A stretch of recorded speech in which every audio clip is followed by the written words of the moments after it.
नमस्कार, आप देख रहे हैं के न्यूज। मैं हूं आपके साथ सोनी चौहान। शाम के 4 बज रहे हैं। देवभूमि के दंगल में आपका स्वागत है और आज देवभूमि के दंगल में बात करेंगे बजट पर चर्चा, पंचायतों का खर्चा।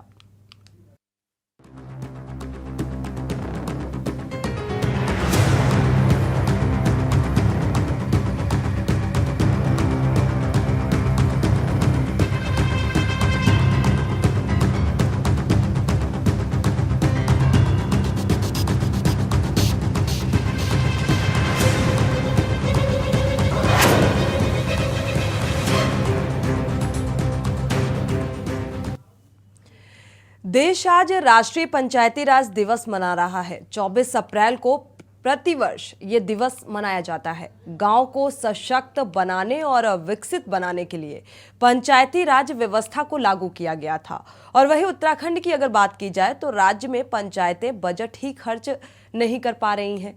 और आलम यह है कि 15वें वित्त आयोग का बजट खर्च ना कर पाने वाली पंचायतों को विभागीय मंत्री सतपाल महाराज ने कड़ी फटकार भी लगाई है। उन्होंने ऐसे अधिकारियों और प्रतिनिधियों को कार्रवाई की चेतावनी दी है। मंत्री ने कहा है कि बार बार कहने के बाद भी पैसा खर्च नहीं कर रही पंचायतों के विरुद्ध दंडात्मक कार्रवाई की जाएगी। ये भी कहा कि विकास कार्यों पर पैसा 100% खर्च हो ताकि केंद्र सरकार से अतिरिक्त जो है वो बजट मिल सके। वहीं अगर राज्य की बात की जाए तो राज्य में अब इस मामले पर सियासत भी तेज हो गई है और आज इसी मुद्दे को लेकर हम चर्चा करेंगे। लेकिन पहले आपको दिखाते हैं ये खास रिपोर्ट। देश आज राष्ट्रीय पंचायती राज दिवस मना रहा है। 24 अप्रैल को प्रतिवर्ष ये दिवस मनाया जाता है। गांव को सशक्त बनाने और विकसित बनाने के लिए पंचायती राज व्यवस्था को लागू किया गया था। वहीं उत्तराखंड की बात करें तो राज्य की पंचायत में पंचायतें बजट ही खर्च नहीं कर पा रही हैं। आलम यह है कि 15वें वित्त आयोग का बजट खर्च न कर पाने वाली पंचायतों को विभागीय मंत्री सतपाल महाराज ने कड़ी फटकार लगाई है। उन्होंने ऐसे अधिकारियों और प्रतिनिधियों को कार्रवाई की चेतावनी दी है। मंत्री ने कहा है कि बार बार कहने के बाद भी पैसा खर्च नहीं कर रही पंचायतों के विरुद्ध दंडात्मक कार्रवाई की जाएगी। उन्होंने कहा कि विकास कार्यों पर पैसा 100% खर्च हो ताकि केंद्र सरकार से अतिरिक्त बजट मिल सके। जो जुड़े हुए हैं और सभी अधिकारीगण जो जुड़े हुए हैं, ब्लॉक प्रमुख जो जुड़े हुए हैं और सभी अधिकारीगण जो जुड़े हुए हैं, ग्राम सभा के अधिकारीगण जुड़े हुए हैं, सभी को मैं धन्यवाद देना चाहता हूं। और आपने बड़े सौहार्दपूर्ण माहौल के अंदर जो है हमारी बातों को सुना और ये हमारे लिए बहुत ही इम्पोर्टेंट है, क्योंकि मैं दिल्ली में जब मंत्री जी के पास गया तो मंत्री जी ने कहा भाई हमें यूटिलाइजेशन सर्टिफिकेट भेजिए ताकि और पैसा उत्तराखंड को हम दे सकें। और निश्चित रूप में हमारे लिए बहुत आवश्यक हो गया है कि हम आपको हिदायत दें और हम इस प्रकार की परिपाटी लाना चाहते हैं कि जो जनप्रतिनिधिगण और जो अधिकारीगण पैसा नहीं खर्च कर रहे हैं उनको हम दंडित करें और जो पैसा खर्च कर रहे हैं उनको हम पुरस्कृत करें। तो रिवॉर्ड एंड पनिशमेंट का जो है हमें ये अपनाना पड़ेगा। हम बाध्य हैं इसके लिए और हम आपसे आग्रह कर रहे हैं कि पैसा पूरा खर्च करिए, यूसी हमें दीजिए ताकि केंद्र से और पैसा ला सके। ये उत्तराखंड के विकास के लिए बहुत जरूरी है और अगर हम विकास करना चाहते हैं तो पैसा जो आ रहा है केंद्र से उसको हम खर्च भी करें। वहीं उत्तराखंड राज्य में पंचायतों की ओर से बजट न खर्च किए जाने पर सियासत गर्मा गई है। एक तरफ जहां विपक्ष सत्ता पक्ष पर हमलावर है तो वहीं दूसरी तरफ सत्ता पक्ष की ओर से दावा किया जा रहा है कि उनकी ओर से पंचायतों को मजबूत किया जा रहा है, बजट की कोई कमी नहीं है। निश्चित रूप से हमारी भारतीय जनता पार्टी की सरकार ने, चाहे केंद्र की सरकार हो चाहे प्रदेश की सरकार हो, पंचायतों को सशक्त करने का काम किया है।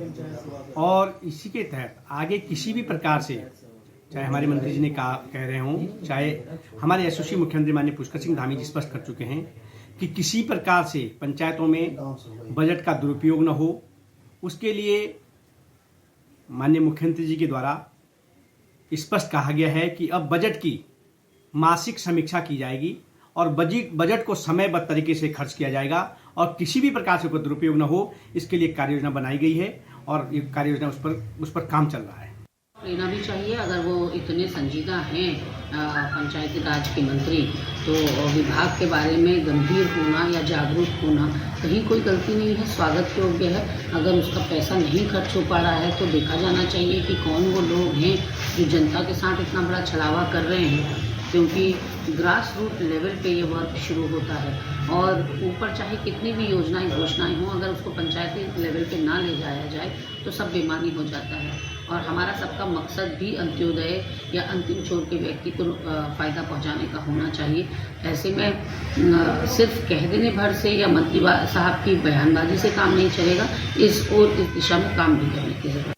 मजे की बात है कि पंचायत राज मंत्री पर्यटन मंत्री भी है। जब पंचायत की उनको बात करने की उस समय वो पर्यटन की बात करते हैं और जब पर्यटन की बात करने की तो पंचायत की बात करते हैं। उनको ये पता ही नहीं रहता कि मुझे कब कहाँ क्या बोलना और क्या करना है। और उसी की दिक्कत है कि आज पंचायत को जो गांव में ताकत देने की बात, एक तरफ गांव को ताकत देने की बात उत्तराखंड सरकार कर रही है, तो उसकी पोल पट्टी खोलने का काम सतपाल महाराज कर रहे हैं कि तुम जो उनको ताकत देने जा रहे हो उनके पास बजट खर्च करने लायक क्षमता नहीं है। वहीं वरिष्ठ पत्रकार कुलदीप राणा ने पंचायतों द्वारा बजट खर्च न किए जाने को बेहद गंभीर बताया है। उनका कहना है कि एक तरफ सरकार शहरों को स्मार्ट करने के लिए स्मार्ट सिटी की योजना को चला रही है, तो दूसरी तरफ पंचायतों द्वारा बजट खर्च नहीं किया जाना गंभीर है।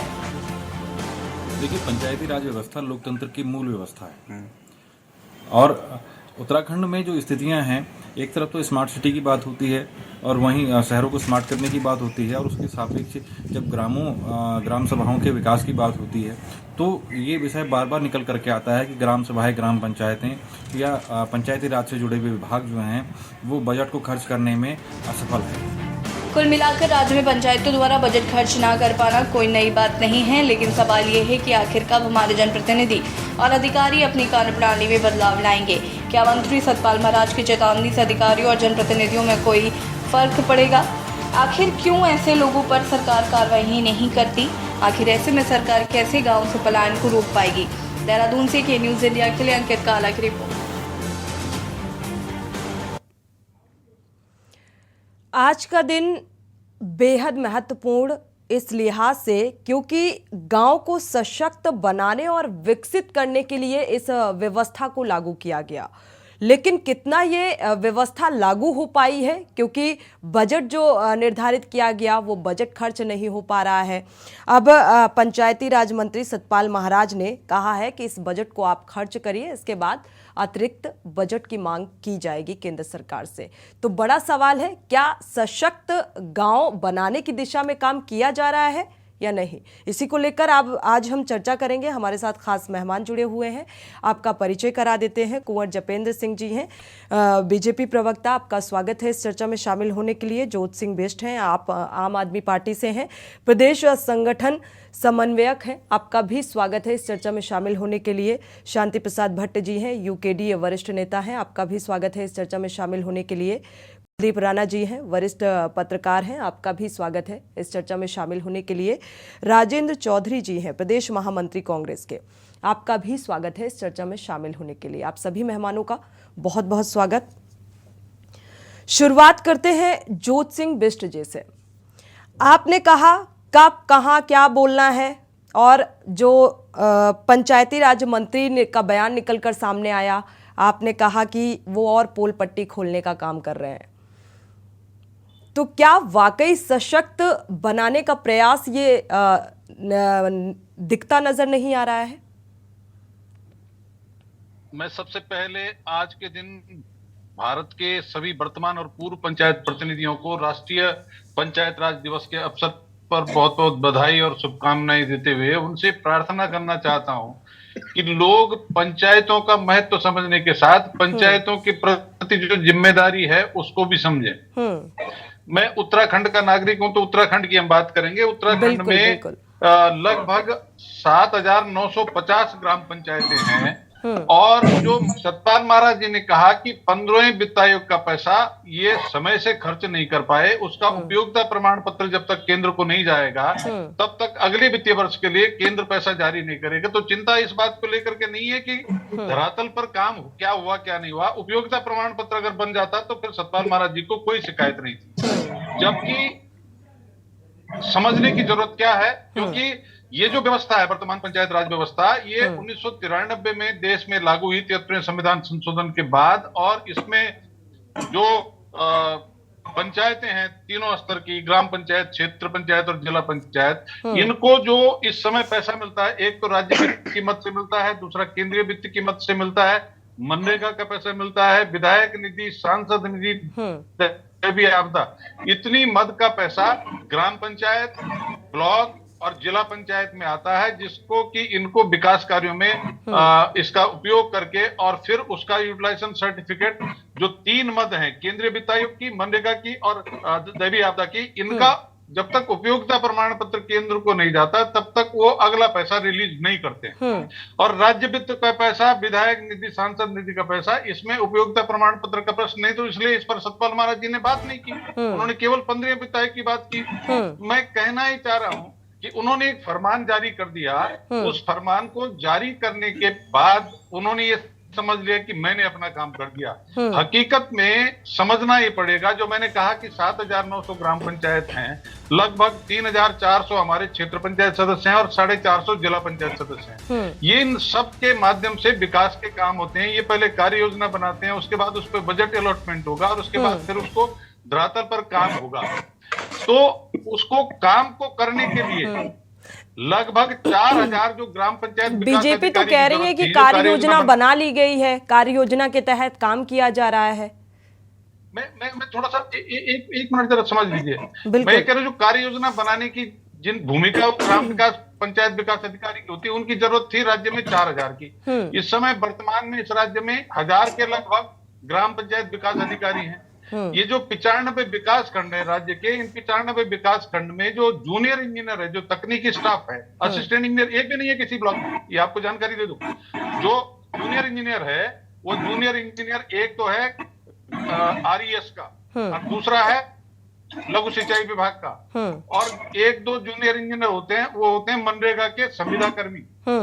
तो 3-4 मुश्किल से जूनियर इंजीनियर होते हैं, जबकि 15 के लगभग जूनियर इंजीनियर अगर होंगे तो तब जाकर के कार्यों की गुणवत्ता के साथ साथ उनका समय पर मेजरमेंट करने से लेके एस्टिमेट बनने से लेके ये सारी प्रक्रिया पूरी हो जाएगी। तो कुल मिलाकर के राज्य बनने के इन 23 सालों में पंचायतों को जो है कि दूसरी तीसरी लाइन में रखा गया, उनकी तरफ ध्यान नहीं दिया गया। और उसका आज जो सतपाल महाराज जी ने बयान दिया, मैं उनको धन्यवाद देता हूं कि उन्होंने एक सच्चाई को पब्लिक के सामने कबूल किया, तब जाके इस पे चर्चा हो रही है। और मैं आपके चैनल को भी धन्यवाद देता हूं कि आप इस पे चर्चा करवा रहे हैं। तो कुल मिलाकर के एक तो तकनीकी स्टाफ की जरूरत है, दूसरा जो फील्ड स्टाफ है उसकी जरूरत है, और जब ये 2 चीजें होंगी तब जाकर के धरातल पर काम होने के बाद समय से उपयोगिता प्रमाण पत्र बन जाएगा, जिस पर कि ये काम नहीं कर रहे हैं। तो उसी का परिणाम है कि राज्य को समय पर केंद्रीय वित्त आयोग का पैसा दूसरी किस्त नहीं मिलती है, मनरेगा की दूसरी किस्त नहीं मिलती। मैं आपको एक और जानकारी दे दूं आश्चर्यजनक, जिस पर सतपाल महाराज जी को बोलना चाहिए जी।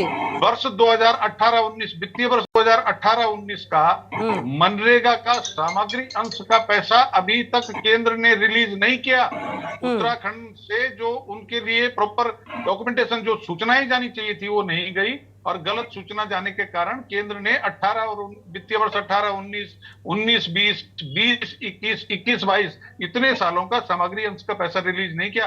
ये देहरादून जो सचिवालय में मनरेगा का यहाँ पर कार्यालय, जपेन जी ध्यान से सुनिएगा। तो ये जो सारी बातें हैं, और अभी बहुत सारी और बातें हैं, लेकिन क्योंकि और लोग भी बोलेंगे तो इसलिए जी बिल्कुल अपनी बात को इस टर्म की बिल्कुल, जब दोबारा आपके पास आएंगे सर तो आप बिल्कुल उन बातों का जिक्र करिएगा। जपेंद्र जी, इस बात का जवाब दीजिए, अब नौबत यहाँ तक आ पहुंची है कि आपके अधिकारियों और प्रतिनिधियों को फटकार लगाने की जरूरत पड़ रही है, और ये कहा जा रहा है कि बजट खर्च नहीं हो पा रहा है, और भी तमाम अहम बातों का जिक्र ज्योत सिंह बिष्ट ने किया है। जपेंद्र जी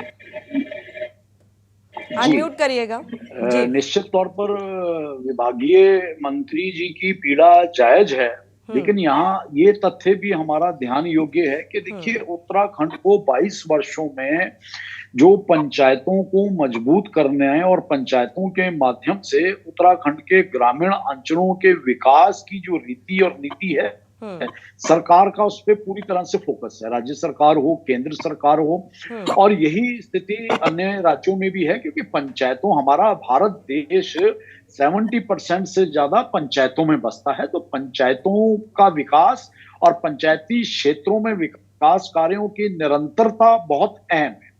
और अब हम अगर उत्तराखंड के परिपेक्ष में काम करें तो जैसा यहाँ निकल के आया तो निश्चित तौर पर पंचायतों को अधिकार भी दिए गए हैं, पंचायतों को बजट भी दिया जाता है, लेकिन तकनीकी और फील्ड के स्टाफ की कमी की वजह से कहीं ना कहीं वहां बाधाएं भी उत्पन्न होती हैं। और कई जगह देखने में आता है कि वहां कहीं ना कहीं ये विकास कार्य और जनता के हक का धन जो है वो भ्रष्टाचार की भेंट चढ़ जाता है। तो ऐसी परंपरा पूर्ववर्ती सरकारों के समय से रही है, लेकिन क्योंकि अब भारतीय जनता पार्टी की सरकार है, युवा मुख्यमंत्री की कमान में है, भ्रष्टाचार को रोकने में विशेष फोकस है। जपेंद्र जी, सही हो जानी चाहिए वो चीजें की और फील्ड स्टाफ को बढ़ाने की दृष्टि से जिस तरह से काम हो रहे हैं तो आपको नजर आएगा कि उत्तराखंड के अंदर जो हमारी वित्तीय अनियमितताएं हैं वो बिल्कुल भी नजर ना आए और पर्वतीय जनपदों के विकास में ये धन पूरी तरह से उपयोग हो, इसका दुरुपयोग ना हो, इस पे सरकार और विभाग का पूरी तरह से फोकस।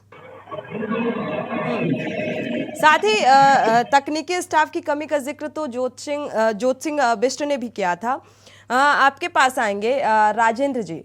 राजेंद्र जी, अगर देखा जाए आप लोगों ने हालांकि इस फैसले का स्वागत भी किया है जो पंचायती राज मंत्री सतपाल महाराज का जो बयान सामने आया है, अधिकारियों और प्रतिनिधियों को फटकार भी लगाई है, आप लोगों ने स्वागत भी किया है इस बात का। और जपेंद्र जी जैसा कि कह रहे हैं पूर्व में भ्रष्टाचार हुआ, क्योंकि मुझे एग्जैक्ट तो नहीं याद आ रहा है, लेकिन हाँ त्रिवेंद्र रावत के कार्यकाल में भ्रष्टाचार की एक तस्वीर ऐसी कुछ सामने आई थी, आपको अगर याद हो। उस दौरान भी महज कागजों में काम हुआ था, जमीनी स्तर पर काम नजर नहीं आया था और मामला हाई कोर्ट पहुंचा था। अनम्यूट करिएगा जी। राजेंद्र जी, ये अनम्यूट का आपने ऑप्शन ही हमारा खत्म कर दिया। आवाज आ रही है राजेंद्र जी? आवाज आ रही है? आवाज तो आ रही है जी। आज आप बेहद नाराज लग रहे हैं, क्या बात है? राजेंद्र जी, अगर आवाज आ रही है तो सवाल का जवाब दे दीजिए। मेरी आवाज आई आपको? बिल्कुल आ रही है सर। सोनी, हमारे बीच में बड़े भाई जोत सिंह बिष्ट भी हैं जी, जो उत्तराखंड के ब्लॉक प्रमुख संघ के अध्यक्ष रहे। बहुत लंबे समय तक भाई साहब ने जो है पंचायत की राजनीति की जी। वर्तमान में मेरी पत्नी जो है वो भी पंचायत की सदस्य हैं, क्षेत्र पंचायत सदस्य। पंचायत राज एक्ट की मूल अवधारणा क्या है जी, मैं अपनी बात यहां से शुरू करता हूँ। में आ गया, मुख्य उद्देश्य ये था कि गांव के विकास के लिए गांव की एक छोटी सरकार, लेकिन इस छोटी सरकार को, चूंकि इसमें ये एक कड़वा सच है जो मैं स्वीकार करता हूं कि हमारे जो पंचायत के प्रतिनिधि हैं उनमें मेजॉरिटी जो है वो ऐसे लोगों की है जो शिक्षा का जिनमें अभाव है। अब जैसे अब ये किस्त साल भर में 4 बार आती है, 15वें वित्त की, राज्य वित्त की और देवी आपदा की। अब एक अगर आपने खत्म किया, अपना खर्च किया, तो उसके लिए आपको पहले पूरा अपडेट करना पड़ेगा। उसके लिए आपको आज की तारीख में ऑनलाइन होके जाना पड़ेगा। ऑनलाइन के लिए प्रधान जो है 100 में 1, पूरे ब्लॉक में 1 या 2 प्रधान से ज्यादा ऐसे नहीं है जो अपनी सारी प्रक्रिया को ऑनलाइन कर सके। दूसरी चीज क्या होगी कि इसमें अफसरशाही ब्लॉक की इतनी हावी हो गई है, जो मैं देख रहा हूं, अधिकारियों की कमी है, इंजीनियर्स की कमी है, ग्राम पंचायत विकास अधिकारियों की अलग कमियां हैं, उनका भी वर्गीकरण हो गया। जो ग्राम विकास अधिकारी हैं, एक ग्राम विकास अधिकारी के पास 5-5, 6-6 गांव हैं। जो ग्राम पंचायत विकास अधिकारी, समझ लीजिए, ग्राम विकास अधिकारी एक अलग इकाई है और ग्राम पंचायत विकास अधिकारी एक अलग इकाई, उनके पास भी अलग अलग गांव है। तो यहाँ समस्या इतनी भारी होगी। अब ये दरअसल अब मनरेगा में आ गया। मनरेगा में जैसा अभी भाई साहब ने कहा 2018 से 19 तक अभी तक जो सामग्री का जो धनराशि है वो स्वीकृत क्यों नहीं हुई? क्योंकि उसका एक रेशो है 60-40। 60% आप मैनुअल लोगों को पैसा देंगे, 60% जो पैसा आएगा मनरेगा का वो मजदूरी पे वहन करना है और 40% की सामग्री है। अब सोनी, अगर मनरेगा के तहत किसी का काव शेड बन रहा है, गौशाला बननी है किसी किसान की, वो संभव ही नहीं है कि वो 60-40 के रेशो में आ जाए। इसलिए जो है ये जो हमारे इस देश में जो बाबू हैं उन्होंने इतने इफ एंड बट्स इसमें लगा दिए कि इसे ट्रैक पे लाना बहुत मुश्किल है। और जो मूल अवधारणा थी जिन लोगों की, जो पंचायत राज एक्ट लाए, इसमें संशोधन किए, जैसे 24 अप्रैल 1992 में 73वां अमेंडमेंट हुआ, उससे पहले राजीव गांधी ने पंचायत राज एक्ट को यहाँ इम्प्लीमेंट किया। हमारे यहाँ उत्तर प्रदेश में प्रधानों को विकास के लिए डायरेक्ट पैसा मिला।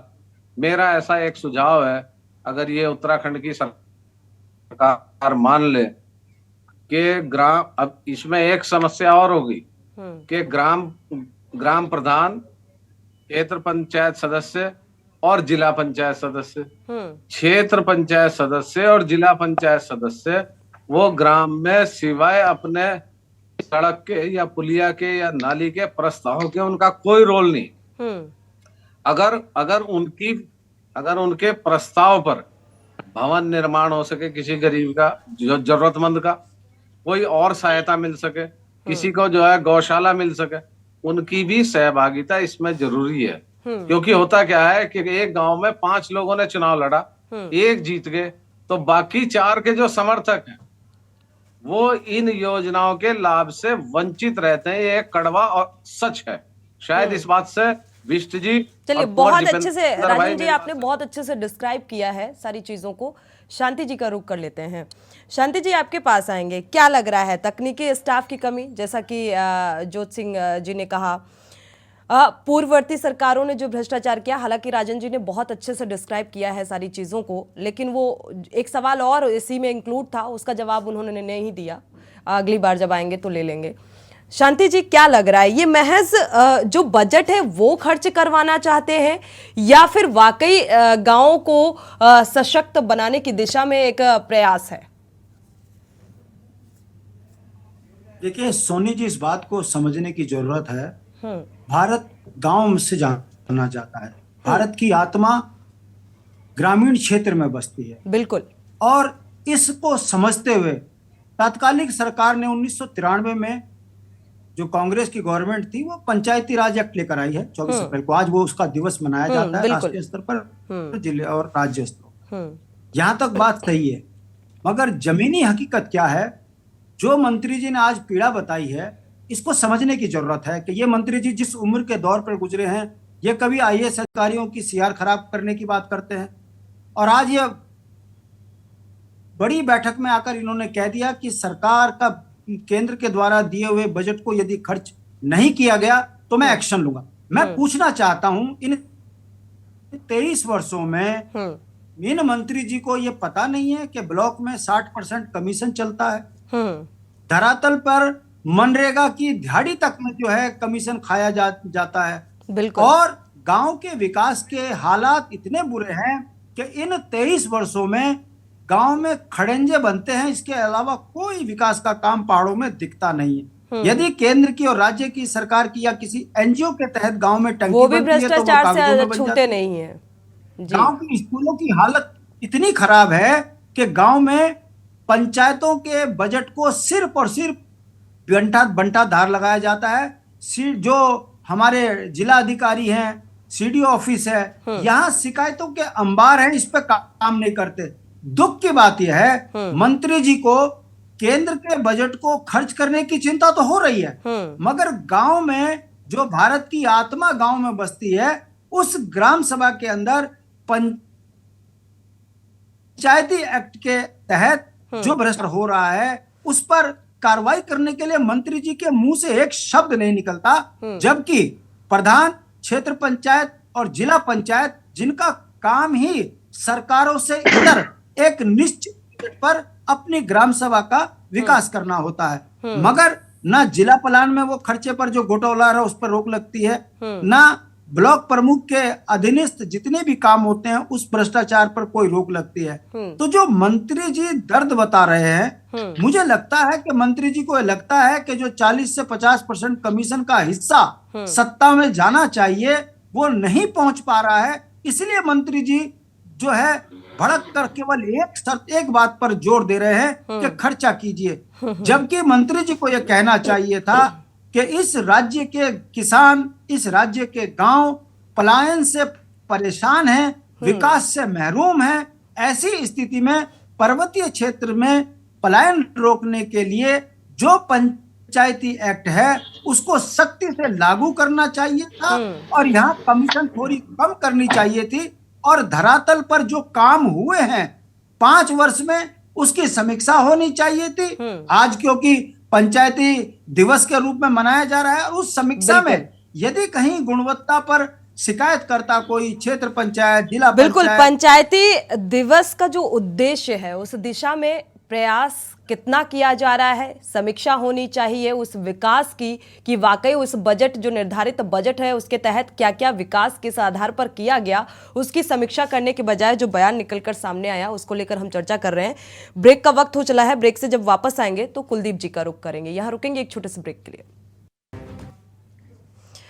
ब्रेक से वापस आ रहे हैं, बात बेहद अहम देवभूमि के दंगल में चर्चा कर रहे हैं। आज पंचायती राज दिवस के तौर पर इस दिन को मनाया जा रहा है, ये जो डेट है आज की 24 अप्रैल, लेकिन गांव को सशक्त कितना बनाया गया, इस दिशा में कितना काम किया गया, जो बयान पंचायती राज मंत्री का निकल कर सामने आया है उसको लेकर हम चर्चा कर रहे हैं। कुलदीप जी का रुख कर लेते हैं। कुलदीप जी, इस बयान को आप किस नजरिए से देखते हैं? देखिए सोनी, उत्तराखंड की सरकार में सतपाल महाराज की स्थिति बड़ी अस्पष्ट सी है, और इसका कारण जो है वो खुद सतपाल महाराज हैं। ये बयान और जिस तरीके से ये बयान आया है, ये ऐसा पहली बार नहीं हुआ है। इससे पहले भी वो, क्योंकि पीडब्ल्यूडी विभाग भी उनके पास है, और इससे पहले भी कई विभागों में इंजीनियरों को, अधिकारियों को वो कैमरे के सामने इस तरीके से फटकार लगाते हुए दिखाई दिए हैं। और उसका जो लबोलुबाव ये होता है कि चैनलों में या मीडिया में उनको हाइलाइट्स तो मिल जाती हैं, लेकिन धरातल पर उसका कोई फर्क दिखाई देता नहीं। देखिए, आज बड़ा दिन है पंचायत राज को लेकर के, लेकिन विडंबना यह भी है कि जो ये स्थानीय सरकार है उत्तराखंड में, यह कितनी मजबूत है। बिल्कुल, क्योंकि विगत चौथी और पांचवी विधानसभा में उत्तराखंड में एक तरीके से जो गवर्नमेंट आई है वो पूर्ण बहुमत की सरकारें रही हैं। तो जब राज्य में स्थिर सरकार है, तो जो स्थानीय सरकारें हैं वो कितनी स्थिर हैं और कितनी विकसित हैं, ये अपने आप में सवाल पैदा करती हैं। क्योंकि उत्तराखंड की जो स्थिति है, यहाँ गांव में अभी दिसंबर के महीने में एक समीक्षा बैठक हुई थी, और उसमें कहा गया था कि जो ग्राम पंचायत स्तर पर कार्यों की मॉनिटरिंग के लिए, क्योंकि जो स्टाफ है वो स्टाफ की तो कमी रहती है, जैसा कि अभी कांग्रेस के प्रवक्ता भी कह रहे थे और ज्योति सिंह जी भी, क्योंकि ये दोनों व्यक्ति जो हैं ग्राम पंचायत के पुराने जानकार हैं, और हम लोगों को भी इनसे काफी कुछ सीखने को मिलता है, और ज्योति सिंह जी तो इसके प्रकांड हैं। तो क्योंकि ग्राम पंचायत स्तर पर कर्मचारियों की तो कमी रहती है, तो यह बात निकल करके आई थी कि हर ग्राम पंचायत में एक कर्मचारी, स्थानीय स्तर पर ही कर्मचारी की नियुक्ति की जाएगी, और उसको 15,000 रुपए के करीब मानदेय दिया जाएगा, और उसका काम जो है इन तमाम सारी चीजों की मॉनिटरिंग करना होगा। ठीक है, अब वो कितने कर्मचारियों की नियुक्ति हुई, और नियुक्ति हुई तो इन 4 महीनों में कितनी मॉनिटरिंग हो पाई और क्या चीजें निकल करके आई, ये तो सरकार के प्रवक्ता ही बता सकते हैं यहाँ पे। बिल्कुल।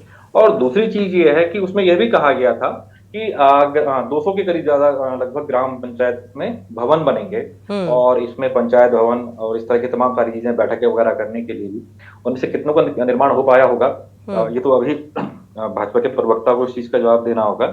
लेकिन जब हम उत्तराखंड के परिप्रेक्ष्य में देखते हैं तो बहुत सारी चीजें ऐसी हैं जो सवाल खड़े करती हैं और निराशा पैदा करती हैं। हालांकि भाजपा ने एक बड़ा काम ये किया था कि यहाँ पे जो पंचायत में महिला आरक्षण है उसको 50% पे किया, और उससे महिलाओं की भूमिका बढ़ी है। लेकिन उत्तराखंड की जो जनसंख्या है और यहाँ जो नगर पंचायतें और नगर निकायों का जो अंतर है, उसमें पंचायती राज का क्षेत्र ज्यादा बड़ा है, ज्यादा व्यापक है। उसमें भी जो उत्तराखंड के मैदानी जिले हैं, जिसमें देहरादून, ऊधम सिंह नगर और हरिद्वार है, यहाँ इनका विस्तार ज्यादा है। और जब हम कार्यों की बात करते हैं तो जो पहाड़ी परिक्षेत्र है वहाँ जो निर्माण की लागत है और जो मैदानी परिक्षेत्र है वहाँ जो निर्माण की लागत है, उसमें भी बड़ा अंतर आ जाता है। और इसको लेकर के जो बजट का डिस्ट्रीब्यूशन है, ठीक है, वो कहीं ना कहीं पहाड़ी परिक्षेत्र में ऊंट के मुंह में जीरे के बराबर होता है। ठीक है, अब योजनाएं जिस प्रकार से अभी भाई साहब बता रहे थे यहाँ पे कि केंद्र से जो योजनाएं हैं और वित्त पोषित योजनाओं के बजट को लेकर के जो खर्च करने को लेकर के जो बातें निकल करके आती हैं, तो मैं आपको एक मजेदार किस्सा बताता हूँ यसी सोनी, कि देहरादून के अंतर्गत ही रानी पोखरी एक क्षेत्र है और वहां अभी कुछ दिनों पहले हम सब ने अखबार में पढ़ा होगा कि पुलिस में एक तहरीर दी थी एसडीएम ने सड़क को लेकर के, और वो पीडब्ल्यूडी के एक विभाग के कोई अधिकारी इंजीनियर के खिलाफ थी। ये भी मंत्री जी का ही पास है विभाग, और कागजों में सड़क बन गई और वो कागज थाने पहुंच गया और उसके आधार पर एसडीएम ने जो एफआईआर के लिए तहरीर दी थी वो वापस हो गई। ठीक है, लेकिन जब उस पर देखा, को ग्राउंड लेवल पे जाके देखा तो स्थानीय लोगों ने शिकायत की, भाई सड़क तो बनी नहीं है।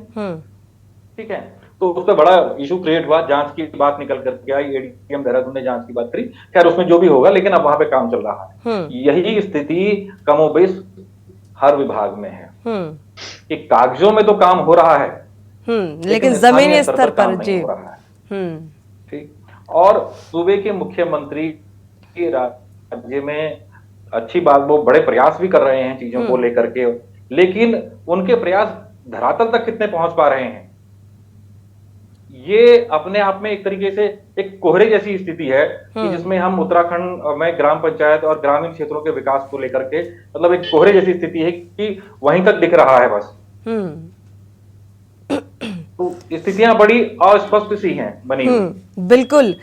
जोत सिंह बिष्ट जी आपके पास आएंगे। ये जो कोहरे की स्थिति कुलदीप जी ने बताई है, ये कैसे हटाना संभव है? मुझे नहीं लगता कि इतना आसान है, क्योंकि पूर्ववर्ती जो सरकारें रहीं, राजेंद्र जी से मैंने सवाल भी किया था, अभी प्रेजेंट टाइम की जो सिचुएशन आप देख पा रहे हैं, महज उद्देश्य ये नजर आ रहा है कि जो बजट है उसको खत्म करना है, ना कि विकास कार्यों की ओर ध्यान जाता नजर आ रहा है। उसकी समीक्षा किस तरीके से करानी चाहिए वो नजर नहीं आ रहा है। तो कैसे सशक्त होंगे गांव और शहर? हमारे जो सभी पैनलिस्ट साथी हैं उन्होंने बहुत अच्छी और बहुत सटीक जानकारियां दे दी। मैं इसके लिए उनका धन्यवाद ज्ञापित करने के साथ जो पहली बात कहना चाहता हूं, जो आपने मंत्री जी का बयान सुना है जी, उसमें उन्होंने कहा कि जनप्रतिनिधियों और अधिकारियों को दंडित करेंगे जो पैसा खर्च नहीं करेगा। मैं मंत्री जी से आपके माध्यम से पूछना चाहता हूं कि आप जनप्रतिनिधियों को दंडित करने की बात करके जनप्रतिनिधियों को, पंचायत के प्रतिनिधियों को अपमानित कर रहे हो। उसके लिए आपको सार्वजनिक रूप से माफी मांगनी चाहिए।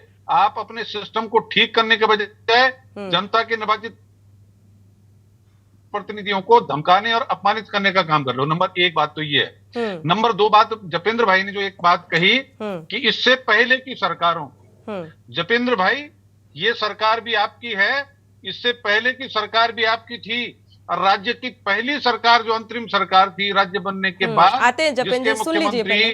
स्वर्गीय स्वामी जी थे और जी कोश्यारी जी थे जो आज राज्य में घूम रहे हैं, उससे लेकर के खंडूड़ी जी, निशंक आपकी सरकार थी।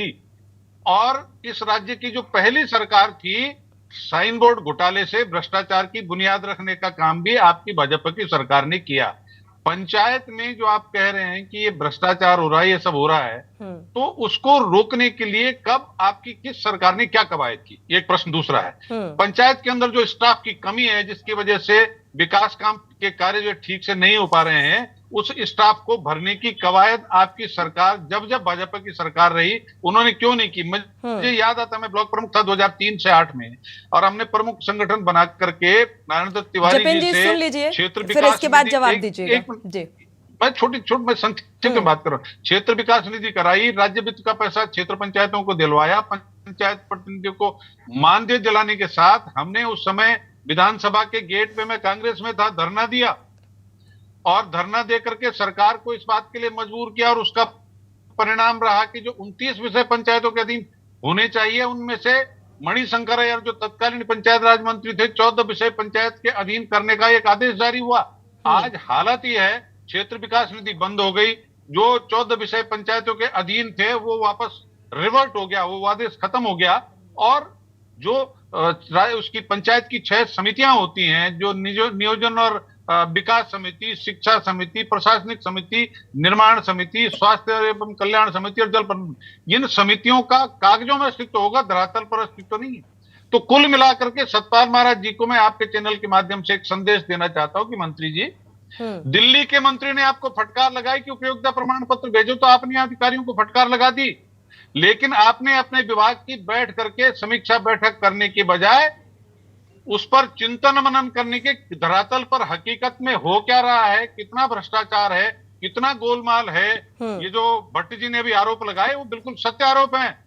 भ्रष्टाचार की दलदल में डूब गई हैं पंचायतें और उसके पीछे भाजपा की सरकार का बहुत बड़ा हाथ है। तो इसलिए भारतीय जनता पार्टी की सरकार को, मुख्यमंत्री जी और पंचायत राज मंत्री जी को पहले खुद सुधरना होगा, तब जाकर के सिस्टम सुधरेगा, तब जाकर के पंचायत का काम सुधरेगा। जपेंद्र जी क्या कवायद कर रहे हैं भ्रष्टाचार को रोकने के लिए? सवाल बेहद महत्वपूर्ण है। अभी बहुत विस्तार से कुलदीप जी ने भी कुछ तथ्य रखे और हमारे ज्योत सिंह जी, इनकी उपयोगिता और इनके कार्यों से कोई इनकार नहीं कर सकता, लेकिन यहाँ इनका एक आरोप निराधार है, हम प्रमाण के साथ बताएंगे। पंचायतों में भ्रष्टाचार भारतीय जनता पार्टी की देन नहीं है। भारतीय जनता पार्टी ने पंचायतों के भ्रष्टाचार को खोलने का काम करा है, अभी हम प्रमाण देंगे। नहीं, जपेंद्र भाई गलत जाओ। देखो, अगर आप बोलेंगे तो मैं प्रमाण से चीजें रख दूंगा, फिर मैं आपका सम्मान करते हुए मैंने संक्षिप्त में कहा। गलत तथ्य मत दीजिए। मैं कुछ कहना चाहूंगा। राजन जी आपके पास बाद में आएंगे। आप पहले तथ्य तो सुनिए। भ्रष्टाचार हम देखिए, हम बीच में नहीं सरकार में, हम बीच में नहीं ज्योत सिंह जी आते हैं आपके पास, जपेंद्र जी का जवाब ले लेते हैं, बाद फिर हम आपकी बात सुनते हैं। वित्त की योजना, जवाब लेने दीजिए। ज्योत सिंह जी आते हैं आपके पास। निधि की योजना और दैवीय आपदा में नापी जाती है, एक योजना 3 बार नापी जा रही है, ये भाजपा की सरकार में हो रहा है। ज्योत सिंह जी आप वरिष्ठ हैं, आते हैं आपके पास। जिला पंचायत है हमारा ज्योत सिंह जी से निवेदन है कि ज्योत सिंह जी आप हमारे तथ्य से सहमत हो ना हो ये एक अलग विषय है, लेकिन कम से कम बीच में टोक के हम इसमें व्यवधान ना डालें, क्योंकि हम किसी के भी बोलने में व्यवधान नहीं डालते।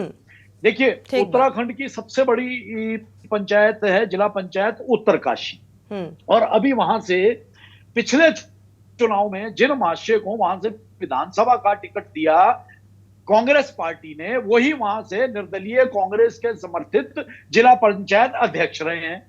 उनके खिलाफ एसआईटी की जांच बैठाने का काम भारतीय जनता पार्टी ने करा। कोरोना काल में और कोरोना काल के बाद जिस तरह से ग्रामीण अंचलों के विकास के धन का दुरुपयोग हुआ, रिपोर्ट जिलाधिकारी के पास दबा दी गई, वहां से रिपोर्ट निकली तो सचिवालय में दब गई, क्योंकि ये एक नेक्सस बना हुआ है भ्रष्टाचार का, और उस भ्रष्टाचार को खोलने का काम भारतीय जनता पार्टी ने करा। अब आप ये बताइए कि कांग्रेस के सभी बड़े चेहरे जो है उस चेहरे को आज भी बचाने के प्रयास में है। तो अगर ग्रामीणों के हक का पैसा, ग्रामीणों के विकास के पैसे को इस तरह से भ्रष्ट जिला पंचायत, ठीक है जपेंद्र जी आपकी बात से सहमत है। आपने कहा ये पूर्ववर्ती सरकारों ने ऐसा किया, तो अब प्रेजेंट टाइम में आपकी सरकार है, प्रॉपर मॉनिटरिंग की है। हम वही बता रहे हैं ना, का आरोप लगाते हुए कह रहा हूं कि खटीमा के प्रमुख प्रॉपर मॉनिटरिंग की है। खटीमा के प्रमुख रणजीत सिंह नामधारी को आपके मुख्यमंत्री उत्पीड़न कर रहे हैं, जानकारी दे रहा हूं। ये आज माननीय मुख्यमंत्री जी और भारतीय जनता पार्टी की मंशा है, और उसी योजना के तहत उत्तराखंड के पर्वतीय अंचलों में विकास कार्यों को बढ़ाने का काम, उसे मात्र और मात्र वहां तक सीमित ना रख के पलायन रोकने में, पंचायतों के विकास में, पंचायतों के पलायन लेकिन रुक कह रहा है वो जपेंद्र जी। इसके ऊपर पूरी अच्छी बात है, आप लोग कह रहे हैं कि कार्य योजना बनाकर काम किया जा रहा है, लेकिन वो कार्य दिखना चाहिए धरातल पर, तब माना जाएगा कि ये कार्य योजना बनाकर काम किया जा रहा है। जपेंद्र जी दिखाई नहीं दे रहा है, इसीलिए विपक्ष सवाल उठा रहा है। घोटाले का जिक्र करा, पूर्ववर्ती सरकारों के कारनामों का जिक्र करा, तो निश्चित तौर पर माननीय मुख्यमंत्री जी की मंशा, सरकार की मंशा एक नीट एंड क्लीन सिस्टम की है, ताकि पलायन भी रुके और पंचायतों के फंड का किसी तरह से दुरुपयोग ना हो। नीट एंड क्लीन सिस्टम का जपेंद्र भाई शुरू हो चुका है। जपेंद्र भाई, नीट एंड क्लीन सिस्टम का उदाहरण कैट की रिपोर्ट में 2969 वाहनों, सरकारी वाहनों पर अवैध खनन सामग्री का ढुलान है। ये आपकी सरकार में 20 और 21 वित्तीय वर्ष की रिपोर्ट है कैट की, ये आपकी सरकार पर आरोप है। ये है आपकी सरकार की ईमानदारी का प्रमाण। आप कैसी बात कर रहे हैं? आपकी सरकार की ईमानदारी का प्रमाण खटीमा के जो प्रमुख है नामधारी रणजीत सिंह नामधारी, उन्होंने मुख्यमंत्री के चुनाव में खटीमा में उनके खिलाफ काम किया। आज उनका उत्पीड़न किया जा रहा है, उनके ऊपर एक जांच, दूसरी जांच, तीसरी जांच, चौथी जांच, 2 साल हो गए, साबित कुछ नहीं कर पा रहे हैं। जिला पंचायत उत्तरकाशी का प्रकरण निकल के आया, उत्तरकाशी पर भी और जहां जहां भ्रष्टाचार की रिपोर्ट आपने अभी चमोली की जिला पंचायत अध्यक्ष को, किसी भी भ्रष्टाचारी को बख्शा नहीं जाएगा। की जिला पंचायत अध्यक्ष को पदमुक्त किया, कोर्ट ने बहाल कर दिया। अगर गलत होती तो आप इस ढंग से विरोधियों का उत्पीड़न करने के, दिल्ली में मोदी जी बैठे हैं और यहाँ धामी जी बैठे हैं, आप क्या कहना चाहते हैं कि जिला पंचायत उत्तरकाशी में भ्रष्टाचार नहीं हुआ? आप अपने दिल पे हाथ रख के बताइए। चमोली में भ्रष्टाचार हुआ? हाथ रख के नहीं, ये जोत सिंह जी आपकी बात पूरी हो गई। जपेंद्र जी, ये कंपेयर करने का तरीका नहीं है कि पूर्व की सरकार में कितना भ्रष्टाचार हुआ, प्रेजेंट में कितना भ्रष्टाचार हुआ। भ्रष्टाचार वाला कंपटीशन चल रहा है क्या? नहीं जपेंद्र जी, जोत सिंह जी, अगर आपकी बात पूरी हो गई है। भ्रष्टाचार नहीं हुआ, ये विरोधियों का भ्रष्टाचार के नाम पर उत्पीड़न करने वाले हैं भाजपा। ये मैं कह रहा हूँ, ये विरोधियों का उत्पीड़न।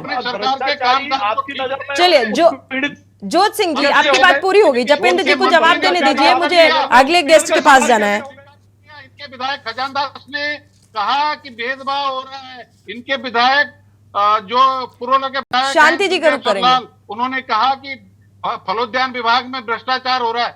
ये प्रमाण आपके विधायक दे रहे हैं, हम थोड़ी कर रहे हैं। चलिए, प्रमाण आपके बीजेपी के विधायक ही दे रहे हैं। जपेंद्र जी, अगर इस बात का जवाब आप देना चाहते हैं तो दे सकते हैं। जोत सिंह की बात पूरी हो चुकी है। जी, देखिए ठीक है, यहाँ सभी तथ्यों पे हम चर्चा करने के लिए बैठे हुए हैं, लेकिन ये भी एक सत्य है कि वर्तमान सरकार और युवा मुख्यमंत्री आज पंचायतों के भ्रष्टाचार को रोकने की दिशा में कठोर कदम उठा चुके हैं और भविष्य में किसी भी तरह का फंड का मिसमैनेजमेंट ना हो, दुरुपयोग ना हो और पंचायतों का फंड जो हमारी पर्वतीय जनपदों की पंचायतों में लगे, क्योंकि अगर वो फंड पूरी ईमानदारी से विकास कार्यों में पंचायतों के पर्वतीय जनपदों में लगता है तो निश्चित तौर पर हमारे पर्वतीय जनपदों का विकास आगे बढ़ेगा। ऐसा सरकार और माननीय कांग्रेस और बीजेपी की जो स्थिति नजर आ रही है, दाग तुम में भी है, दाग हम में भी है, ये वाली स्थिति नजर आ रही है। जिस तरीके से पूरा चर्चा का विषय सामने आ रहा है, आपके पास आएंगे शांति जी। क्या लगता है, भ्रष्टाचार पर अंकुश लगाने की कवायद इस सत्ता पक्ष की तरफ से की जा रही है? क्या नजर आ रहा है? देखिए सोनी जी, बात फिर वही निकल कर आती है कि गांव के विकास के लिए जो पंचायतें बनी हैं वो आकंठ भ्रष्टाचार में डूबी हैं। जहां तक रही बात भाजपा कांग्रेस की, मैं बड़ी ईमानदारी से कहता हूं, उत्तराखंड में छात्रवृत्ति घोटाला निकलता है तो दोनों पार्टियों के विधायक उसमें फंसते हैं। उत्तराखंड के अंदर भर्ती घोटाला निकलता है तो उसमें दोनों पार्टियों के नेता, कैबिनेट मंत्री फंसते दिखते हैं। मैं कह रहा हूँ, जिन पंचायती राज के कार्यों की समीक्षा हो गई, इस पे जांच बैठ गई, भाजपा कांग्रेस के नेता खाली हो जाएंगे। एक नहीं मिलेगा, कोई पौड़ी की शोभा बढ़ाता हुआ दिखेगा, कोई देहरादून की जेल की शोभा बढ़ाता हुआ दिखेगा। ये बात मैं इसलिए कह रहा हूं, इस बात को समझने की जरूरत है कि सोनी जी, गांव में प्रधान चुनाव जीत के आता है, अब उस प्रधान की स्थिति को भी समझने की जरूरत है। वो बेचारा एसडीएम को भी खाना खिलाए, चाय पिलाए, तहसीलदार को भी, पटवारी को भी, तमाम गांव की समस्याओं की मीटिंगों में भी वो चाय नाश्ता कराए और तनख्वाह उसको अब शायद 3000 करी है। 1500 रुपए में वो कैसे गांव का लेकिन ये महज जो आपको बता दें शांति जी, प्रधानों प्रधानों की तनख्वाह का जिक्र कर रहे हैं आप शांति जी, आपको पता होगा तनख्वाह कितनी भी कम हो लेकिन वो उससे ज्यादा संपत्ति अर्जित कर लेते हैं। कैसे? उसका कोई ब्यौरा नहीं होता। वही बात मैं जो बात कह रहा हूँ उसको समझने की जरूरत है। आपने सही सवाल उठाया सोनी जी। अब जब एक विधायक 4.5 लाख रुपए लेकर 4 पैसे का काम नहीं करता और वही विधायक जब प्रधान से कहता है कि मेरे लिए व्यवस्था करो, तो वो प्रधान क्या करे? उसे एक बार चस्का लगता है पुस्ता बेचने का, उसके बाद वो इस कदर आकंठ भ्रष्ट हो जाता है कि वो गांव के विकास को तो छोड़िए, जितना भी उसे राज्य वित्त पोषित से उससे पैसा मिलता है वो बेचारा ईमानदारी से इन नेताओं के पीछे खर्चा करने पे लगा देता है और अपने माथे पर भ्रष्टाचार का एक टैग लगा देता है और बाद में वो यूज्ड हो जाता है। ये स्थिति पंचायतों की बनी है।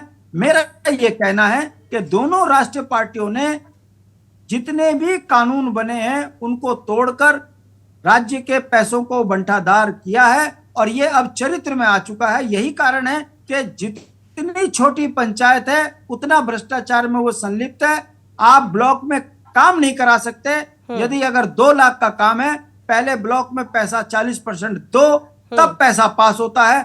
ऐसे में क्या प्रधान करेगा? अच्छा क्या क्षेत्र पंचायत करेगा? ये काम में आप जिला पंचायत के यहाँ देख लीजिए, वहां भी यही हालत है। पैसा रिलीज होता है बाद में, पहले कमीशन काट लिया जाता है। जब सरेआम भ्रष्टाचार है और मंत्री जी की मुंह में दही जमी हुई है, पंचायती राज मंत्री जो पीडब्ल्यूडी भी देखते हैं, दोनों जगह घोटालों की बाढ़ आई हुई है मगर एक शब्द घोटाले पे नहीं बोलते हैं। सरेआम पुल गिर रहे हैं। मुझे लगता है भ्रष्टाचार के बिना कुछ संभव ही नहीं है। राजेंद्र जी आपके पास आएंगे जी। बात करता है तो ये बेईमानी है। ये बेईमानी उत्तराखंड की आंखों के आगे नहीं धोखना चाहिए और यदि मंत्री जी ईमानदार हैं तो अपने कार्यों की समीक्षा करें, दोषियों पर कार्रवाई करें, तब भाजपा को ईमानदार मानेंगे। वरना ये जुमलेबाज पार्टी आकंठ बेईमानी में डूबी है और इन्होंने हमारी पंचायतों को बर्बाद जी। कर। जपेंद्र जी जवाब देना चाह रहे हैं। जी जपेंद्र जी थोड़ा जल्दी बात को खत्म करिएगा क्योंकि राजेंद्र जी का रुख करेंगे जी। इस डिबेट के माध्यम से सरकार का जो मानना है और सरकार की जो नीति और रीति है वो वर्तमान में पर्वतीय जनपदों के साथ साथ संपूर्ण उत्तराखंड में भ्रष्टाचार के खिलाफ कठोर कार्रवाइयां ये हम सब लोग देख रहे हैं और पंचायतों में 100% विकास कार्य हो, भ्रष्टाचार रहित कार्य हो, उसकी तरफ निश्चित तौर पर माननीय मुख्यमंत्री जी ने कड़े कदम उठाए हैं और भ्रष्टाचारियों के खिलाफ कड़ी कार्रवाई करने का काम किया। कौन से कदम उठाए ये तो बता दो। कदम तो पता नहीं कौन कौन से उठा रहे वो, मगर हो कुछ नहीं रहा उसमें। कदम उठाने से क्या जमीनी स्तर पर जो नजर आएगा जपेंद्र जी उसी को लोग मानेंगे। कार्रवाई करी, आप बताइए इसको। आते हैं राजेंद्र जी आपके पास आएंगे। शांति जी शायद आपकी जानकारी में नहीं है, जहां जहां इस तरह के प्रकरण आए आप जिला पंचायत उत्तरकाशी का ही प्रकरण उठा के देख लीजिए। आप जिला पंचायत उत्तरकाशी का ही प्रकरण उठा के देख लीजिए कि कितने लोगों के खिलाफ वहां जांच चल रही है, कितने लोगों को दंडित करने का काम किया। तो आप ऐसा नहीं है कि आप जानकारी के अभाव में आप सब जगह पर लगा दें जहां कार्रवाई हो रही है। राजेंद्र जी आप लोगों ने भ्रष्टाचार किया, उस खाई को बांटने का काम बीजेपी कर रही है। राजेंद्र जी, शांति जी आपकी बात पूरी हो गई।